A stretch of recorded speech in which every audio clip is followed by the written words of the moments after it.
Okay, सो इस question में हमारे पास दे रखा है कि एक ब्लॉक है m मास का, जो कि हॉरिजॉन्टल सरफेस पर रखा हुआ है, और इस ब्लॉक और हॉरिजॉन्टल सरफेस के बीच में फ्रिक्शन कोएफिशिएंट म्यू है। मतलब रफ सरफेस रहा होगा ये इनका contact surface, and this block is connected with a spring. The other end of the spring is connected with another block of mass 3m, right? और ये 3m ब्लॉक और ground के बीच में फ्रिक्शन जीरो है, कोई फ्रिक्शन नहीं है, and there is a force applied horizontally on 3m block. This is certain force F. And the question is, up to what maximum value of this F the block M will not slip, right? तो जाहिर है अगर इसको आप एक limit से ज्यादा कर दोगे तो ये स्लिप करेगा, पहले नहीं करेगा स्लिप, क्योंकि क्या होगा, इसको चलाने के लिए ना, M वाले ब्लॉक को स्लाइड करने के लिए फ्रिक्शन की मैक्सिमम वैल्यू को ओवरकम करना रहेगा। फ्रिक्शन यहाँ पे जब हम इसको खींचेंगे एफ ब्लॉक को, तो ये स्प्रिंग लॉन्गेट होगा, और फिर यहाँ पे के एक्स फोर्स आएगी। अगर के हम इसका स्प्रिंग कांस्टेंट मान लें और स्प्रिंग को आइडियल मान लें, तो स्प्रिंग के एक्स फोर्स इधर से लगा रहा होगा और इसको इधर की तरफ पुल कर रहा होगा, लेफ्ट की तरफ। 3m वाले को लेफ्ट की तरफ पुल कर रहा होगा, m वाले को राइट की तरफ, सेम अमाउंट ऑफ फोर्स से के एक्स से, अगर एक्स लॉन्गेशन है तो। लेकिन अब यहाँ पे हम देख सकते हैं कि ये के एक्स तो लग रहा है, लेकिन ये ब्लॉक तब स्लाइड करेगा जब तक के एक्स फोर्स जो है ना वो म्यू एम जी के बराबर ना हो जाए। ये तो सबको समझ में आ रहा होगा। तो यानी कि जब ये के एक्स फोर्स जो स्प्रिंग की फोर्स है, चाहे यहाँ से देख लो चाहे यहाँ से देख लो, जब तक ये म्यू एम जी के बराबर नहीं बनेगी तब तक ये स्लिप नहीं करेगा। यानी कि मतलब मैं सीधा सीधा ये बोल रहा हूँ कि यहाँ पर जो फोर्स चाहिए है वो म्यू एम जी के बराबर चाहिए, है ना? K x force mu m g के बराबर चाहिए, और ये भी ये म्यू एम जी के बराबर चाहिए। लेकिन ये तो ठीक है कि यहाँ म्यू एम जी फोर्स चाहिए, पर फोर्स ये वाली पूछी है। अब आपको ऐसा भी लग सकता है कि ये फोर्स और ये फोर्स जो इस साइड होगी वो सदैव बराबर भी होगी, पर ऐसा है नहीं। देखिए है क्या कि अगर हम इसको थोड़ा सा डीपली देखें, तो मैं यहाँ इसको मैंने अलग से बना रखा है कि इमेजिन करिए कि अगर हम इसको 3m वाले ब्लॉक को शुरू से एक डेफिनेट फोर्स से ना पुल करते, बल्कि हम इस f की वैल्यू को ना जीरो से थोड़ा थोड़ा slowly slowly slowly slowly increase करते, तब होता क्या कि यहाँ पर जैसे जैसे f को स्लोली पुल करते ना, तो 3m तो हल्की सी फोर्स से भी आगे बढ़ जाता, मतलब इसमें तो फ्रिक्शन है ही नहीं। लेकिन स्लोली पुल होने की वजह से क्या होता कि इसमें स्पीड बिल्डअप नहीं हो रही होती। मतलब अगर हम इस फोर्स को एकदम से ना बढ़ाएं, बल्कि थोड़ा थोड़ा करके बढ़ाएं, तो ये के एक्स की वैल्यू भी हल्के हल्के बढ़ेगी। क्योंकि बात ये है कि ये फोर्स तो आप कितनी भी लगा सकते हो, डेफिनेट 10 न्यूटन लगा दो, लेकिन यहाँ पर जो फोर्स है वो के एक्स के बराबर होती है, और एक्स डिफॉर्मेशन होता है। तो डिफॉर्मेशन तो एकदम से नहीं होगा, डिफॉर्मेशन इसका जो भी होना है it will take certain time, कितना भी स्मॉल हो लेकिन कुछ वक्त के साथ ये खिंचेगा। मतलब ये फोर्स तो आपकी इंस्टेंट हो सकती है, जो भी लगाओगे उसी वक्त, लेकिन ये इंस्टेंटली हाई वैल्यू नहीं पिकअप करेगा, इसको खींचने में वक्त लगेगा, और जब तक ये खिंच अच्छा खासा नहीं जाएगा तब तक ये फोर्स कम रहेगी एफ से। यानी कि इतनी बात हमें समझ में आ रही है कि अगर हम इसको स्लोली पुल करते तब तो ये एक्सेलरेट नहीं करता, और दोनों तरफ फोर्सेस बराबर होती, मतलब ये जो के एक्स फोर्स है यहाँ और ये एफ बराबर होती। पर क्योंकि हम इसको शुरू से एक डेफिनेट वैल्यू लेके पुल कर रहे हैं, तो स्टार्टिंग में ये वाली फोर्स ज्यादा रहेगी और ये वाली कम रहेगी, के एक्स फोर्स। तो यानी कि अभी से ही हमको ये क्लू मिल गया कि ये एफ फोर्स और इधर वाली के x force during the time of elongation same नहीं है, इतना सीधा सीधा नहीं बोल सकते, क्योंकि ये धीरे धीरे ही बढ़ेगा, है ना? तो हमें ये तो पता है कि इस ब्लॉक को चलाने के लिए ये जो स्प्रिंग में इधर को पुलिंग फोर्स चाहिए वो के एक्स म्यू एम जी के बराबर होनी चाहिए, यहाँ पे भी म्यू एम जी के बराबर होनी चाहिए। पर हम ये नहीं कह सकते कि ये F B mu m g के बराबर होना चाहिए, क्योंकि ये फोर्सेस इन जनरल इक्वल नहीं है during the time of elongation. अब तो इक्वल नहीं है तो कैसे ही होंगे, इनके क्या होगा, थोड़ा सा डिटेल और इनके अंदर जाते हैं। तो देखिए स्टार्टिंग में तो ये फोर्स एफ ज्यादा होगी, क्योंकि के एक्स को बिल्डअप होने में टाइम लगेगा। तो क्योंकि के एक्स कम होगा और एफ ज्यादा होगा, तो इसलिए ये एक्सेलरेट होगा। एक्सेलरेट होगा तो मतलब इसमें काइनेटिक एनर्जी आ जाएगी, बिल्डअप हो जाएगा, बढ़े आगे की तरफ बढ़ेगा, राइट? मोशन आ जाएगा इसमें, इनर्शिया ऑफ मोशन चलने लगेगा ये। तो अब लेकिन क्या हो रहा है, के एक्स की वैल्यू बढ़ रही है, राइट? तो के एक्स की वैल्यू बढ़ रही है और ये एफ तो कांस्टेंट ही है। तो ऐसा भी हो सकता है कि एक बार यहाँ और यहाँ इक्विलिब्रियम भी आ जाए, यहाँ और यहाँ इक्विलिब्रियम आ जाए, है ना? क्योंकि ये फोर्स बढ़ रही है, बढ़ते बढ़ते दोनों सेम हो जाए। अब इक्विलिब्रियम तो आ जाएगा, लेकिन इक्विलिब्रियम जब तक नहीं आया था तब तक तो ये वाली फोर्स ज्यादा रही थी, है ना? शुरू में हमने देखा ये वाली फोर्स ज्यादा है। तो इतनी देर तक ये फोर्स ज्यादा रही है, इसकी स्पीड बढ़ती रही। तो जिस वक्त इक्विलिब्रियम आ भी जाएगा ना, तो क्योंकि इतनी देर से इसमें वर्क डन हो रहा था, या कह सकते हैं स्पीड बढ़ रही थी इसकी, तो ये वो उस इक्विलिब्रियम को भी सरपास कर जाएगा।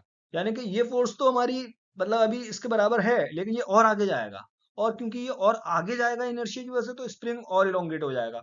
पर जब स्प्रिंग और इलोंगेट हो जाएगा, तो यानी कि अभी तक तो इस के एक्स की वैल्यू इस एफ के बराबर बैठी थी, यानी कि अब के एक्स की वैल्यू जो है वो इस एफ से ज्यादा होने लगेगी, अब इधर वाली फोर्स ज्यादा होने लगेगी। नहीं आ रहा है समझ में?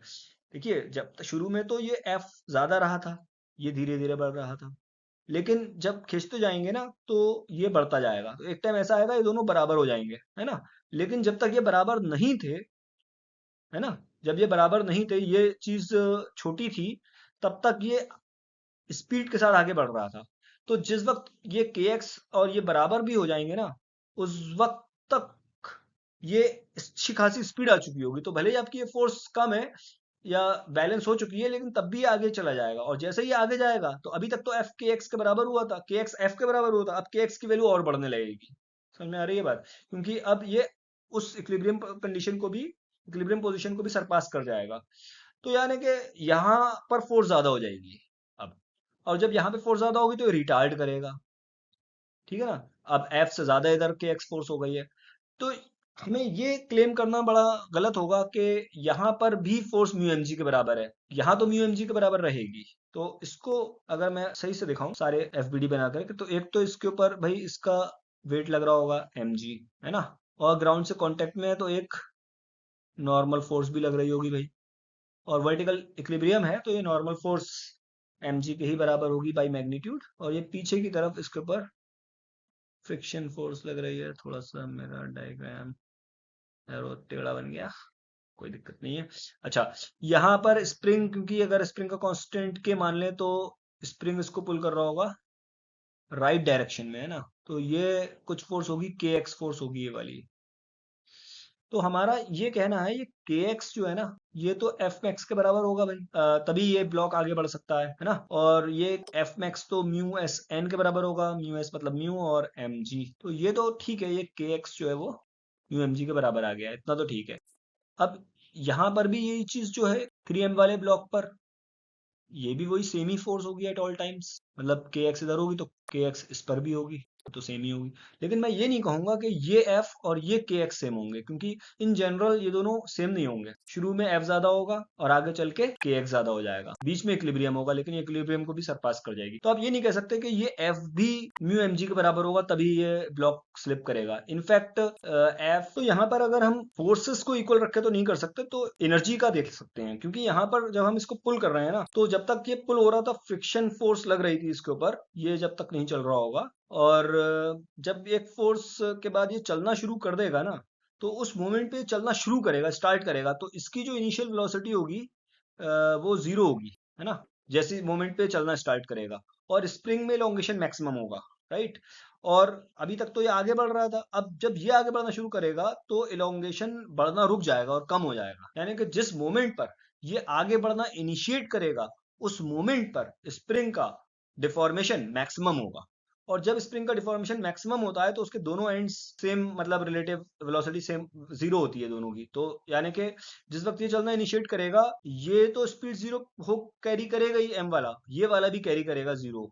समझ में आ रही है बात? जिस वक्त at the time of maximum deformation, ये वाले की भी, क्योंकि ये के एक्स ज्यादा हो रहा है ना अब तो एफ से, बाद में इक्विलिब्रियम के बाद, तो मोमेंटली ये भी रेस्ट पे आ जाएगा, ये भी रेस्ट पे आ जाएगा। और अगर ध्यान से देखो तो शुरू में भी दोनों रेस्ट में ही थे जब तक हमने फोर्स लगाई नहीं थी। तो इस फोर्स ने किया क्या? इस फोर्स ने, अगर एक्स डिस्प्लेसमेंट हुआ है जब तक ये चला नहीं था, तो एफ एक्स इस फोर्स ने वर्क डन किया और बाकी स्प्रिंग फोर्स ने वर्क डन किया। तो यहाँ पर अगर हम वर्क एनर्जी थ्योरम लगाएं तो क्या हो सकता है? तो work done by all the forces is equal to change in kinetic energy. दो ही फोर्सेस वर्क कर रही हैं, एफ एक्स, और स्प्रिंग फोर्स नेगेटिव वर्क करेगा, half k x square, and work done is equal to change in kinetic energy, है ना।